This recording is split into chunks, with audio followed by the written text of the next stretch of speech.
Hello and welcome to LSU Focus. It is pre-match build-up showtime as Liverpool get back to business in their Premier League campaign on Saturday evening with a home fixture against Sheffield United. It is our first home fixture in a month after what was, I think, our first win in almost a month against Ajax, and it's the start of, I want to say, a nicer run of games for Liverpool. It's 3 matches at the end of the day, and it will be over in a week. But over the next week or so, we have got to play Sheffield United at home, Midtjylland at home in the Champions League in midweek, and then we've got West Ham at home in the Premier League next Saturday. So after what has been a difficult start to the season, both on paper and on the pitch, we knew they were tough fixtures, and that proved to be the case, albeit maybe Liverpool dropped points in places you wouldn't expect. But we're obviously not in an ideal position in the league at the moment. We're 3 points off of leaders Everton, and with this run of fixtures we've got now, I think it's about time that Liverpool started to really take this campaign by the scruff of the neck, because of course you don't want to be the chasing pack. You don't want to fall behind the leaders, because then all that happens is if they keep winning, all you can do is keep pace with them, and that can become very disheartening. We've seen it happen to teams against Man City when they racked up 100 points. We've seen it happen last season to everyone who wasn't Liverpool, especially Man City as well. The way we just kept on winning kind of wore down our opponents mentally, and eventually they just fell away as a result. We don't want to be the team that ends up doing that. We want to be the team that is the top of the table, winning week in, week out, and gradually just disheartening and shattering the morale of the teams behind us. And to do that, we've got to keep winning games. And of course, we have got to wait for Everton to slip up. They have got Southampton this weekend, which is no easy fixture. That Southampton are a good side. They have a very good system. So it's possible that Everton do drop points there. But of course, Liverpool have got to focus on the games that they have got to hope that they can bag 3 points. And like I said, it's a nicer run of games now. So you'd hope that Liverpool can start to really build momentum for this campaign. And one thing that is going to put a little bit of momentum behind us is that it looks like quite a few players are now going to be returning from injury. Everything Jurgen Klopp said about player fitness was pretty positive in his press conference today. He said that all of Alisson Becker, Joel Matip and Thiago Alcantara will be given an opportunity to prove their fitness for this game. Alisson has come back a lot quicker than expected. I think most people were thinking, and I was certainly saying over the last few weeks, that it looked like he was going to be out until at least the next international break. If we were lucky, we maybe get him back for those last couple of games against Atalanta and Man City. At the moment, it's looking like he must be a shoo-in for those games. We know that he's been back in training doing falling and diving practice and stuff like that to test out his shoulder and see how it's recovered. But it's incredibly positive news that he will have a chance to start in this game. The same goes for Thiago Alcantara as well, who we were never really given a real prognosis on the injury after he sustained it in the derby, although we were told it was nowhere near as serious as Virgil van Dijk's. And then of course Joel Matip as well, who we're going to have to use an awful lot over the coming games with the injury to Virgil van Dijk. So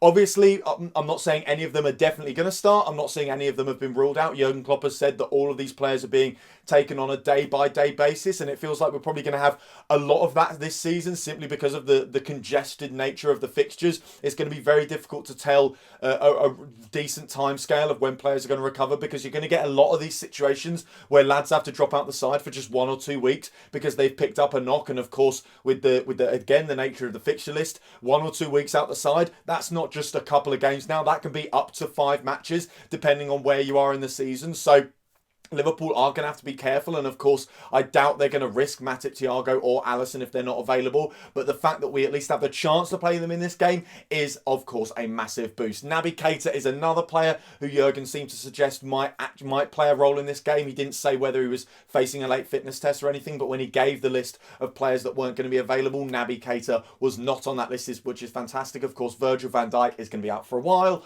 Oxlade-Chamberlain has yet to recover from the injury that he sustained in training in pre-season, and Kostas Tsimikas is not available for the game this weekend, but will return to training next week, which is another huge boost for Liverpool, because of course after the performance Andrew Robertson put in against Ajax the other night, I'm sure he's going to need a rest at some point. So things are looking a little bit brighter after what was a bit of a rough week. I think it's fair to say that all the build up to that Ajax game just felt like complete doom and gloom. People talking about whether we could even bother to sustain a title challenge with the amount of injuries that we've sustained already this season. But without wanting to tempt fate, touching wood and everything, it looks like Liverpool have turned a little bit of a corner, and hopefully we'll start to see more players coming back into the side than lads dropping out of the side because of injury. So as for how I think we're actually going to line up, then the goalkeeper is a very tough one to call, because it entirely comes down to whether or not Alisson's available tomorrow. And I think out of all the players that are facing late fitness tests, he's probably the one that we're going to be most likely to gamble on, because you would kind of be willing to risk him, especially in a game like this, and bank on the fact that he's probably only going to have to make a couple of saves. And listen, if he comes on and he's not quite feeling right, then you've got the option to make a substitution there. The same goes for subsequent games, of course. We obviously want to be very, very careful with how we bring Alisson back. His injury record hasn't been great over the last year or so, and we've seen maybe a little bit more of Adrian than we maybe would have liked. But it doesn't seem like the injury he sustained is a repeat of any previous ones. It's a shoulder injury. I'm pretty sure it was something to do with his thigh when he first got injured way back at the start of last season, and then I'm not entirely sure what it was that kept him out right before lockdown, but I think it was some sort of leg injury again. So it doesn't look like it's going to be something that's going to recur. So hopefully the staff are willing to not take a risk. Of course, we don't want to be stupid, we don't want to risk another injury, but they'll be willing to throw caution to the wind a little bit more and throw Alisson in. So if he does pass any kind of late fitness test, I'm sure he will play. If not, it's going to have to be Adrian again. If I had to put money on it, I'd probably say Alisson, because I feel like Jurgen wouldn't bother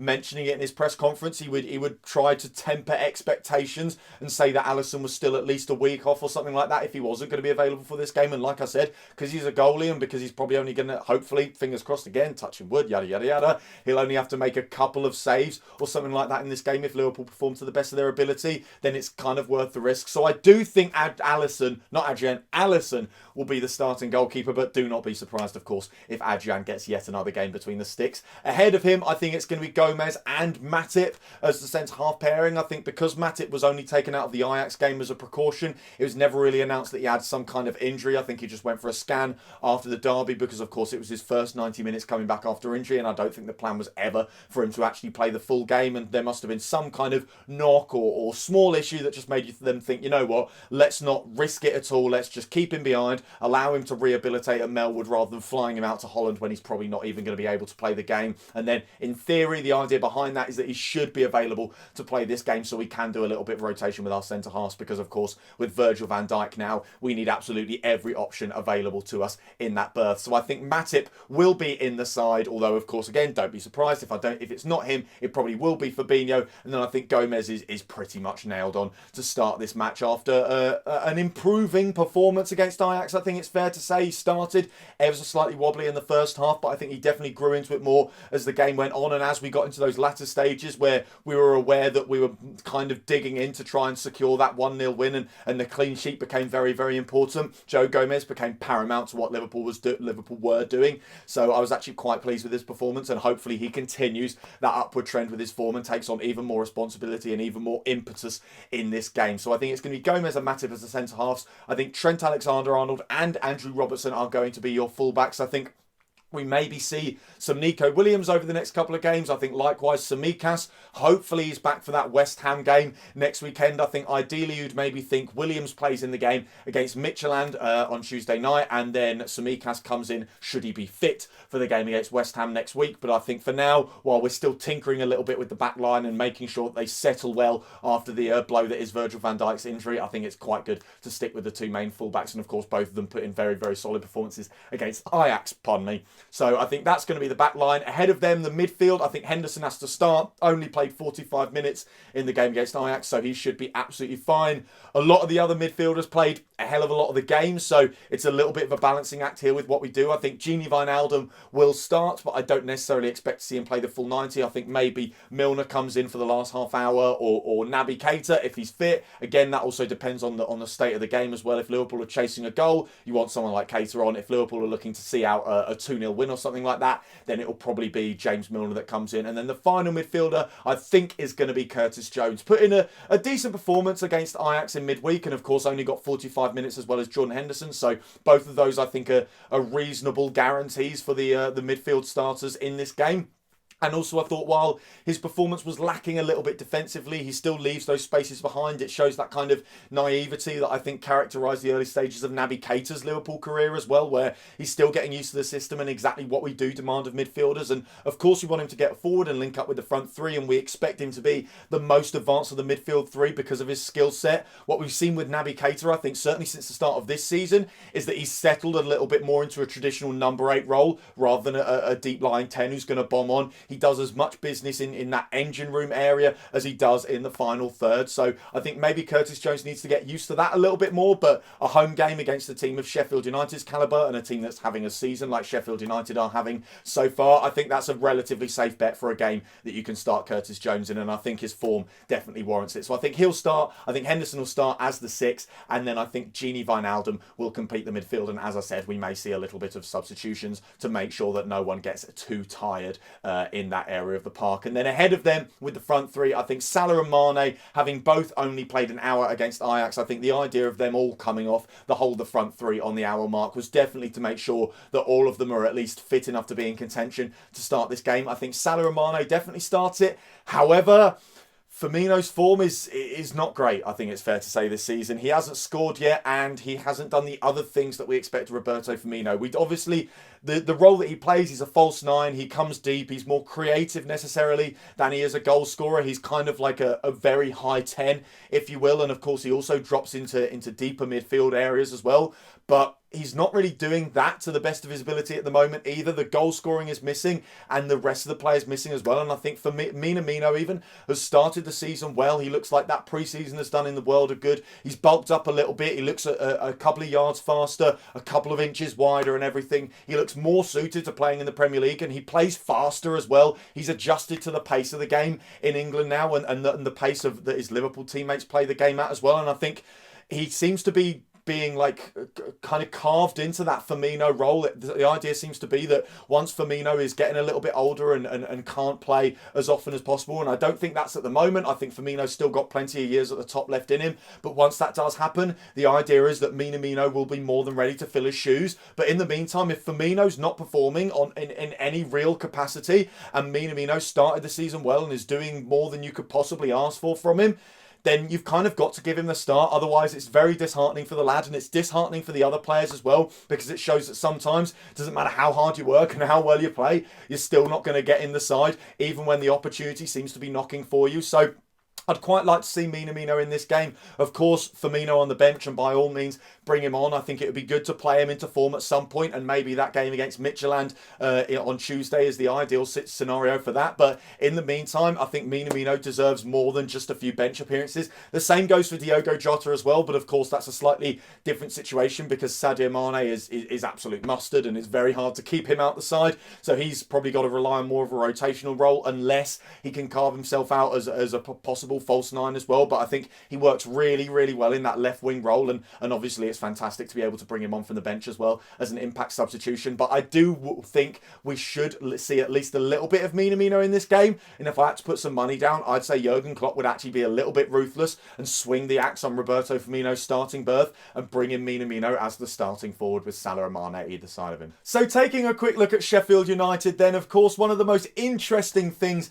about the team that they will bring to Anfield tomorrow night is that it will include Ryan Brewster. And Chris Wilder did say in his press conference this week that he actually thinks Brewster could be in line to start this game. He made his debut for Sheffield United last week, coming on as a substitution with a fair amount of the game to go. And I think given that they do seem to be having problems with goal scoring, it took a late penalty from Billy Sharp for them to actually get anything from that game whatsoever against their fellow bottom side in the Premier League, Fulham. That was, of course, their first point of the season as well. So they haven't exactly started well. And with a player like Ryan Brewster, who is, of course, a fantastic talent and natural finisher, you probably turn to him as not a messiah, because obviously he's a very young player and you don't want to put too much emphasis and pressure on him or anything like that. But they're kind of running out of options at the moment, and he definitely looks like what could be a breath of fresh air for them, given that their season hasn't necessarily started as they'd want it to. So when the fixtures were announced, we kind of looked at this game as being the one that rounded off a very difficult start to the season. I've talked time and time again on this channel about that difficult first 6, including this one as the 6th fixture. But now it feels like, as I said at the top of the video, a game that kicks off a slightly nicer run, and that is all because of the fact that Sheffield United have just not got going this season. Like I said, they got their first point of the season and they had to really, really scrap for it against Fulham, who haven't exactly started brilliantly either last time out. So I think this is probably the best time we possibly could pay them, because Chris Wilder's a great manager. It's a great squad, and I'm sure they'll turn it around at some point and start to rack up decent results again. So while they're not playing well, I don't necessarily think they're the kind of team that's gonna sit back and absorb pressure. They're not going to park the bus and make it difficult for Liverpool in that sense. They will try to play themselves into form, playing their own way, playing the way that Chris Wilder will want them to play, the way that got them all the way up to I can't remember exactly where they finished in the Premier League last season. I think it was like 8th or 9th or something like that. But for a promoted side, and a promoted side that no one really gave that much of a chance, that was obviously a fantastic finish. So they'll be looking to get back to that, and they'll look to play their way into form. I don't think, like I said, they're going to park the bus. So like I said, this is probably the best time to play them, and it looks like it should be, on paper, a very, very easy game for Liverpool. And even though Ryan Brewster is a breath of fresh air for them, Liverpool know who he is. He's trained against our defenders every day. So, yes, he knows probably the best way to get round Joel Matip and Joe Gomez, and the best way to beat our high line and stuff like that, because that's all he will have been doing in training. By the same token, our defenders will know how to deal with him. And as much as I back Ryan Brewster as a talent, I think our defenders at the moment are better than him as a striker. So given that they both know as much about each other, then our lads should probably get the better of him. So I'm obviously backing Liverpool for a win. I pretty much always do, but I think especially under these circumstances, it'd be really nice to see a resounding win as well. Although I think, say, if it's 2-0 on the hour mark, Jurgen Klopp will probably say, you know what, we make some substitutions, we rest a few players, we take this 2-0, we take the 3 points, and we go again on Tuesday night, because that's the nature of the beast for Liverpool at the moment, with the injuries that we've got and the way the fixture schedule is packed, and it's packed with important games as well. I think we've got to be very, very sensible. We can't be going out and battering teams every single game. We've simply got to take it game by game by game and just focus on getting 3 points every single time by any means necessary. And I do think that is what Liverpool will do. So that is all for today's video. Thank you guys very, very much for watching. If you did enjoy the video, as always, you know what to do. Hit the like button down there. Hit that subscribe button there if you're new around here. Check out some of the other videos that have been out on the channel over the past few days as well. Don't forget to follow at LIVSHU Focus TV on Twitter, and I'll be back soon with yet another video. Until then, bye for now.